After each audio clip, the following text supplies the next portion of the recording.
আসসালামু আলাইকুম, আপনাদের সবাইকে শুভেচ্ছা জানাচ্ছি। বাংলাভিউ রাতের সংবাদের সাথে আছি আমি চৌধুরী নাদিরা। প্রথমেই লতিফ ট্রাভেলস সংবাদ শিরোনাম। প্রাতিষ্ঠানিক কোয়ারেন্টিনের ভয়ে দেশে ফিরছেন যুক্তরাজ্য প্রবাসী। সোমবারের ফ্লাইটের 3/4 টিকিট বাতিল। রিকশামুক্ত হয়নি বন্দরবাজার জিন্দাবাজার চৌহাট্টা সড়ক। সিটি কর্পোরেশনের নিষেধাজ্ঞা মানেননি রিকশা চালকরা। হার্ট অ্যাটাক হয়ে হাসপাতালে ভর্তি ভারতের সাবেক অধিনায়ক ও ভারতীয় ক্রিকেট কন্ট্রোল বোর্ডের সভাপতি সৌরভ গাঙ্গুলী। করোনায় সারা দেশে একদিনে হাজারের নিচে নামলো আক্রান্ত ও সুস্থতার সংখ্যা, মারা গেছেন আরও 23 জন। এতিম শিশুদের মধ্যে খাবার বিতরণের মধ্য দিয়ে মুজিব বর্ষের কর্মসূচি শুরু করেছে র্যাব 9। সপ্তাহব্যাপী মানবিক নানা কর্মসূচির মধ্য দিয়ে পালিত হবে র্যাব সপ্তাহ। সিলেট বিভাগে একদিনে সুস্থ হওয়ার চেয়ে করোনায় আক্রান্ত শনাক্তের সংখ্যা বেশি, কেউ মারা না যাওয়ায় স্বস্তি। সিলেট সদর উপজেলার খাদিমনগর ইউনিয়নের ভাটায় বাইতুন নূর কেন্দ্রীয় জামে মসজিদের ভিত্তিপ্রস্তর স্থাপন। লেখক ফুরাম ও মুক্তিযোদ্ধার প্রজন্ম সভাপতি কবি নাজমুল ইসলাম মকবুলের 3য় গ্রন্থের মোড়ক উন্মোচন। নানা আয়োজনের মধ্য দিয়ে ইংরেজি নতুন বছরকে বরণ করল বাংলাদেশ আওয়ামী লীগ লেবানন কেন্দ্রীয় কমিটি। এতক্ষণ শুনছিলেন শিরোনাম, এবার বিস্তারিত। এতদিন যুক্তরাজ্য থেকে আসা প্রবাসীদের হোম কোয়ারেন্টিনে থাকার নির্দেশ দেওয়া হলেও নতুন বছরের প্রথম দিন থেকে নতুন নিয়ম কার্যকর করা হয়েছে। এখন থেকে যুক্তরাজ্য থেকে দেশে ফিরলেই নিজ খরচে যেতে হবে প্রাতিষ্ঠানিক কোয়ারেন্টিনে। এই আদেশ জারির পর প্রাতিষ্ঠানিক কোয়ারেন্টিনের ভয়ে বাংলাদেশ বিমান লন্ডন সিলেট ঢাকা ফ্লাইটের টিকিট বাতিলের হিড়িক পড়েছে। সোমবার লন্ডন থেকে যে ফ্লাইট আসার কথা রয়েছে সেটির 3/4 টিকিট ইতিমধ্যে বাতিল করেছেন যাত্রীরা। প্রতি বছর শীত মৌসুমে প্রচুর সংখ্যক যুক্তরাজ্য প্রবাসী দেশে ফিরেন। এর মধ্যে 80 থেকে 90 ভাগ প্রবাসী সিলেটের।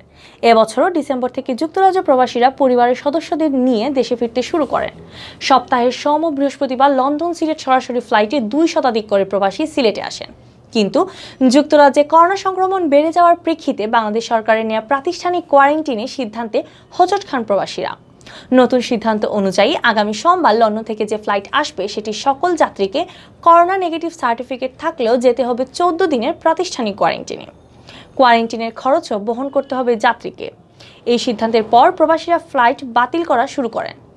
বিমান বাংলাদেশ এয়ারলাইন্স সিলেট অফিসের ব্যবস্থাপক শাহ নেওয়াজ মজুমদার জানান, আগামী সোমবার লন্ডন থেকে সিলেটে যে ফ্লাইট আসবে তাতে 2 শতাধিক যাত্রী সিট বুকিং করেছিলেন, কিন্তু প্রাতিষ্ঠানিক কোয়ারেন্টিনের ঘোষণার পর যাত্রীরা টিকিট বাতিল করা শুরু করেছেন। শনিবার দুপুর পর্যন্ত মাত্র 53 জন যাত্রী সিট ধরে রেখেছেন। ফ্লাইটের আগে টিকিট আরও বাতিল হতে পারে।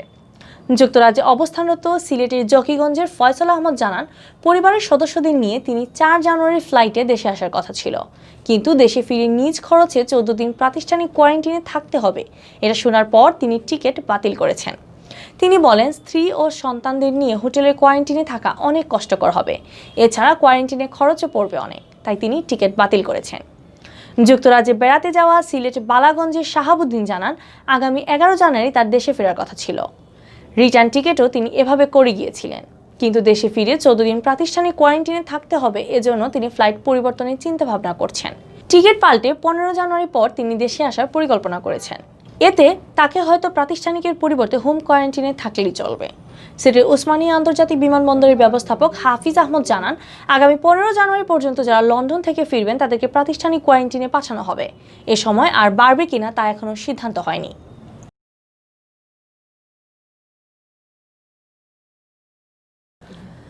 যানজট নিরসনের নতুন বছরের প্রথম দিন থেকে সিলেট নগরীর সবচেয়ে ব্যস্ততম বন্দরবাজার জিন্দাবাজার চৌহাট্টা সড়কে সব ধরনের অযান্ত্রিক পরিবহন চলাচলের উপর নিষেধাজ্ঞা জারি করেছিল সিলেট সিটি কর্পোরেশন।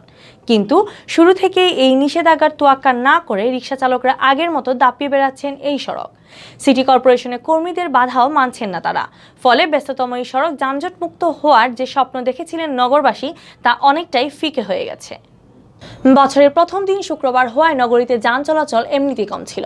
ফলে বন্দরবাজার জিন্দাবাজার চৌহাট্টা সড়কে রিকশা চলাচলে বাধা দেয়নি সিটি কর্পোরেশন। কিন্তু শনিবার সকাল থেকে সিটি কর্পোরেশনের নিষেধাজ্ঞা অমান্য করে ব্যস্ত এই সড়কে বাড়তে থাকে রিকশা। দুপুর থেকে আগের মতোই যানজটের সৃষ্টি হয়। এই অবস্থায় ওই সড়কে রিকশা চলাচল বন্ধ করতে নগরীর চৌহাট্টা ও বন্দর পয়েন্টে সিটি কর্পোরেশনের কর্মীরা মাঠে নামেন। তারা বন্দরবাজার জিন্দাবাজার চৌহাট্টা সড়কে রিকশা নিয়ে যেতে বাধা দেন চালকদের, কিন্তু তাদের বাধা উপেক্ষা করে চালকরা ওই সড়কে ঢুকে পড়েন। সিটি কর্পোরেশন নিষেধাজ্ঞার পরও ওই সড়কে কেন রিকশা চালাচ্ছেন এমন প্রশ্নের জবাবে চালক আবুল কাশিম বলেন, সারা শহরের মানুষ জিন্দাবাজার ও বন্দরবাজার আসতে চায়। জিন্দাবাজার ও বন্দরবাজার সড়কে যাত্রী নিয়ে আসা বন্ধ করে দিলে সারাদিনে মালিককে রিকশার ভাড়া দিতে পারবো না। জিবরান মিয়া নামের আরেক চালক বলেন, সিটি কর্পোরেশন গরিব রিকশা চালকদের কথা চিন্তা না করে এই সিদ্ধান্ত নিয়েছে। আমরা মিছিল সমাবেশ ও মানববন্ধন করে এই সিদ্ধান্তের প্রতিবাদ করেছি। এরপরও মেয়র আরিফ কথা শুনেননি, তাই আমরা সিটি কর্পোরেশনের সিদ্ধান্ত না মেনে ওই সড়কে রিকশা চালাচ্ছি। নিষেধাজ্ঞা অমান্য করে ব্যস্ততম এই সড়কে রিকশা চলাচল বন্ধ প্রসঙ্গে সিলেট মহানগর পুলিশের ট্রাফিক বিভাগের উপকমিশনার ফয়সল মাহমুদ বলেন, বন্দরবাজার জিন্দাবাজার চৌহাট্টা সড়কে রিকশা চলাচল বন্ধের ব্যাপারে সিটি কর্পোরেশনের সাথে তাদের আনুষ্ঠানিক কথা হয়নি। অনানুষ্ঠানিকভাবে তারা সহযোগিতা চেয়েছিল, তাদেরকে সহযোগিতার আশ্বাস দেওয়া হয়েছে। সিলেট সিটি কর্পোরেশনের মেয়র আরিফুল হক চৌধুরী জানান, বন্দরবাজার জিন্দাবাজার চৌহাট্টা সড়কটি যানজট মুক্ত ও সড়কটির সৌন্দর্য বর্ধনের জন্য নানা উদ্যোগ নেওয়া হয়েছে। যানজট নিরসনের জন্য ব্যস্ততম এই সড়কে রিকশা, ভ্যান ও ঠেলাগাড়ি সহ সব ধরনের অযান্ত্রিক পরিবহন চলাচল বন্ধের নির্দেশ দেওয়া হয়েছে। রিকশা চলাচল বন্ধ করতে না পারলে যানজট নিরসন হবে না। ফলে রাস্তা প্রশস্তকরণ, মাটির নিচে দিয়ে বিদ্যুৎ লাইন নেওয়া, ডিভাইডার স্থাপন সহ জনস্বার্থে যেসব উদ্যোগ নেওয়া হয়েছে সেগুলো বিফলে যাবে। আমরা বন্ধর কথা শুনছিলাম, তবেও আমরা চলাইতেছি, আল্লাহ কি করে করুক দিনই। আমাদের কেউ এখনো বলেনি, কোনো প্রশাসন কিছু কেউ বলেনি। তারপরে আমরা অনেক, আমাদের তো মনে করেন কমিটি আছে, চৌকিডিগি বক্কর নামে সভাপতি আর সেক্রেটারির নাম অতটা জানি না আমি। তারা আমাদের কইছে আন্দোলন করার জন্য। রাস্তাঘাট বন্ধ করলে গাড়ি চলা অসুবিধা হইব, আমাদের রুজি কম হইব, আমরা না খায়া মরতে হইব। এটা বিবেক বিবেচনা করে দেখবে আমাদের রাস্তাঘাট বন্ধ করা ভালো হয় না খারাপ হয়। হার্ট অ্যাটাক হয়েছে ভারতের সাবেক অধিনায়ক ও ভারতীয় ক্রিকেট কন্ট্রোল বোর্ডের বর্তমান সভাপতি সৌরভ গাঙ্গুলির। বুকে ব্যথা অনুভব করার পর তাকে ভর্তি করা হয়েছিল দক্ষিণ কলকাতার একটি বেসরকারি হাসপাতালে। শনিবার সকালে বুকে ব্যথা অনুভব করার পর দ্রুত হাসপাতালে নেওয়া হয় সৌরভকে। 48 বছর বয়সী ভারতের সাবেক এই অধিনায়কের অবস্থা আপাতত স্থিতিশীল আছে বলে জানিয়েছে হাসপাতাল কর্তৃপক্ষ। হাসপাতালের জরুরি বিভাগে ভর্তি আছেন তিনি।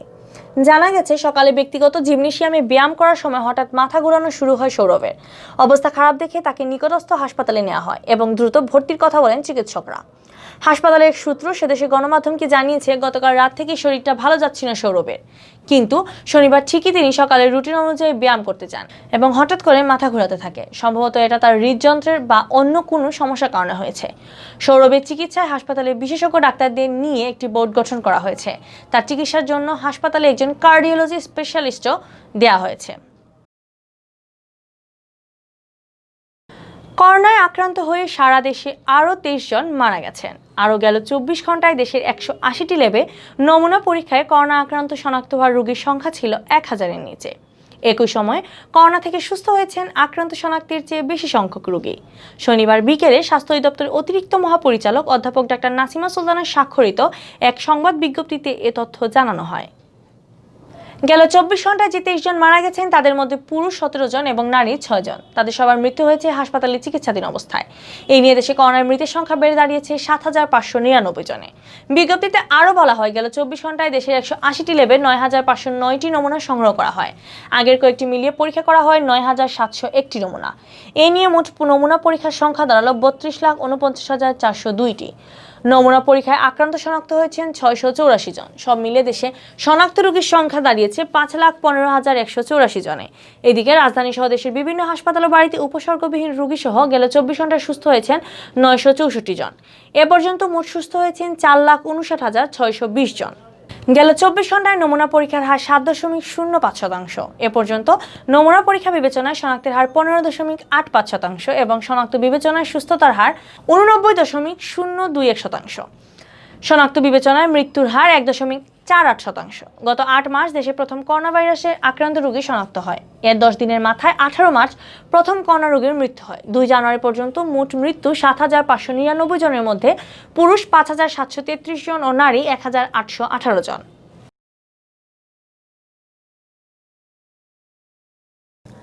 এতিম শিশুদের মধ্যে খাবার বিতরণের মধ্য দিয়ে জাতির পিতা বঙ্গবন্ধু শেখ মুজিবুর রহমানের জন্মশতবার্ষিকী মুজিব বর্ষের কর্মসূচি শুরু করেছে rapid action battalion RAB 9। Mujib বর্ষ উপলক্ষে সপ্তাহব্যাপী নানা কর্মসূচির মধ্য দিয়ে র্যাব সপ্তাহ পালন করবে তারা। শনিবার দুপুরে র্যাব ৯ অধীনস্থ সিলেট, শ্রীমঙ্গল ও সুনামগঞ্জ ক্যাম্পের উদ্যোগে সহস্রাধিক এতিম শিশুর মধ্যে খাবার বিতরণ করা হয়। তাদের দেশপ্রেমে উজ্জীবিত হয়ে উদ্বুদ্ধ করা হয় ও বঙ্গবন্ধুর আদর্শকে ধারণ করার আহ্বান জানানো হয়।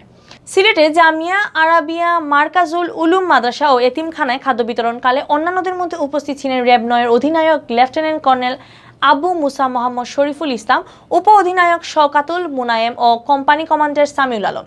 সপ্তাহে অন্যান্য কর্মসূচির মধ্যে রয়েছে বৃক্ষরোপণ, রক্তদান, শীতবস্ত্র বিতরণ, দুস্থদের মাঝে খাবার বিতরণ ও দরিদ্র প্রতিবন্ধী মেধাবী শিক্ষার্থীদের শিক্ষা সহায়তা প্রদান।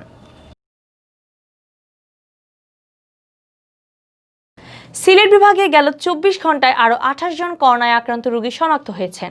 একই সময়ে বাসা ও হাসপাতালে চিকিৎসাধীন আরও ১৭ জন করোনা থেকে সুস্থ হয়েছেন। তবে এদিন সিলেট বিভাগে করোনায় আক্রান্ত কোনো রোগীর মৃত্যু হয়নি।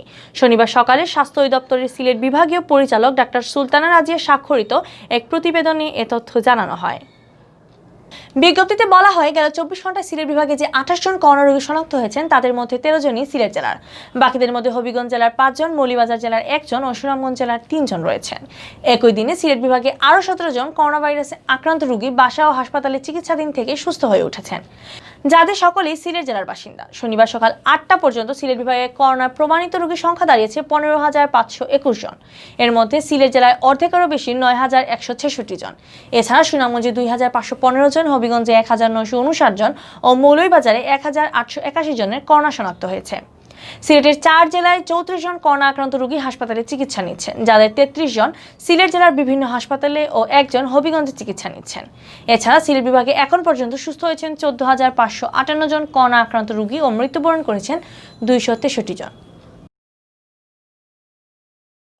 সিলেট সদর উপজেলার খাদিমনগর ইউনিয়নের ভাটা এলাকার বাইতুন নূর কেন্দ্রীয় জামে মসজিদের ভিত্তিপ্রস্তর স্থাপন করা হয়েছে। শুক্রবার বাদ আসর প্রধান অতিথি হিসেবে আঞ্জুমানে হেফাজতে ইসলাম বাংলাদেশের কেন্দ্রীয় নেতা ও বরুণার পীর মুফতি মাওলানা রাশিদুর রহমান ফারুক মসজিদটির ভিত্তিপ্রস্তর স্থাপন করেন।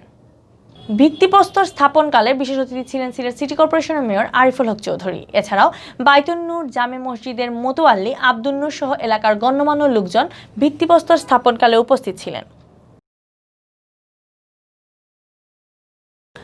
সিলেট লেখক ফোরাম ও মুক্তিযোদ্ধার প্রজন্মের সভাপতি সাংবাদিক কবি নাজমুল ইসলাম মকবুলের ৩য় গ্রন্থ দেখা থেকে লেখা এর মোড়ক উন্মোচন হয়েছে।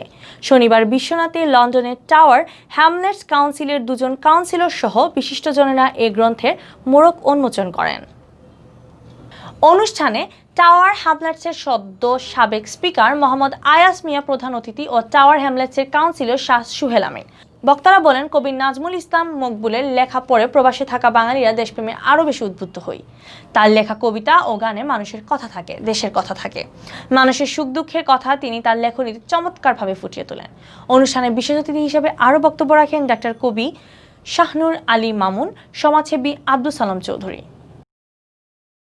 আজকে আমি দেখা থেকে লেখা বইয়ের মোড়ক উন্মোচন আমরা করলাম। আমি কবি নজরুল ইসলাম মকবুল অত্যন্ত গুণী একজন ব্যক্তি, আর যার হচ্ছে লেখা থেকে আসলে একজন লেখকের সাথে পরিচয় লাগে না। আমি ওনাকে যদিও পার্সোনালি চিনি, তো ওনার লেখা পড়লে যে কেউ না চিনলে বুঝতে পারবেন উনি মৌলিক, সাবলীল এবং ওরা হচ্ছে মাটির লেখক। দেখা থেকে লেখা কবি, সাহিত্যিক এবং সিলেট লেখক ফোরামের সভাপতি আমার বন্ধু ভাই নাজমুল ইসলাম মকবুলের লেখা একটা বই আমি ইতিমধ্যে আমার হাতে এসেছে এবং আমি পড়েছি। অত্যন্ত সমসাময়িক বিষয়ের উপর উনার দেখা থেকে, উনার অভিজ্ঞতা থেকে উনি লিখেছেন। আমি ইতিমধ্যে যতটুকু পড়েছি খুবই ভালো লেগেছে। নানা আয়োজনের মধ্য দিয়ে ইংরেজি নতুন বছরকে বরণ করে নিয়েছে বাংলাদেশ আওয়ামী লীগ লেবানন কেন্দ্রীয় কমিটি। শুক্রবার লেবাননের সৈফাত এলাকার আইনা দিলভি কদির কফি শপে নববর্ষের অনুষ্ঠানের আয়োজন করা হয়। আলোচনা, সাংস্কৃতিক অনুষ্ঠান ও র্যাফেল ড্রয়ের মধ্য দিয়ে নববর্ষকে বরণ করে নেন দলটির নেতাকর্মীরা। আলোচনা সভায় বক্তারা বলেন, ২০২০ সাল ছিল বিষাদের। করোনা মহামারীর কারণে সারা বিশ্বের মানুষের ছিলেন ঘরবন্দি, থমকে গিয়েছিল মানুষের স্বাভাবিক জীবন। পুরনো বছরের ভয়, আতঙ্ক আর দুঃখ কষ্ট কাটিয়ে নতুন বছরে সবার জন্য সুবার্তা নিয়ে আসবে এমন প্রত্যাশা সবার। সংগঠনের যুগ্ম সাধারণ সম্পাদক SM জসিমের সঞ্চালনায় অনুষ্ঠানে উপস্থিত ছিলেন লেবানন কেন্দ্রীয় আওয়ামী লীগের সভাপতি আব্দুল বাশার প্রধান, সিনিয়র সহসভাপতি ইস্কান্দার আলী মোল্লা, সহসভাপতি নীলু মোল্লা, রিয়াজুল ইসলাম, রানা ভুইয়া, মতিউর রহমান, শারমিন তুহিন আক্তার নয়ন মিয়া, যুগ্ম সাধারণ সম্পাদক জাহাঙ্গীর হাজারি, সুজাত মিয়া, হাবিব মৃধা, আব্দুল করিম, সাংগঠনিক সম্পাদক জবরুল ইসলাম সহ সংগঠনের নেতাকর্মীরা। অনুষ্ঠানে নাচ গান সহ সাংস্কৃতিক অনুষ্ঠান ও রেফেল ড্রয়ের আয়োজন করা হয়। এতক্ষণ শুনছিলেন বাংলাভিউ রাতের সংবাদ। পরবর্তীতে প্রচারিত হবে সিলেটি আঞ্চলিক ভাষার সংবাদ। দেখার আমন্ত্রণ রইল। সাথে থাকার জন্য ধন্যবাদ।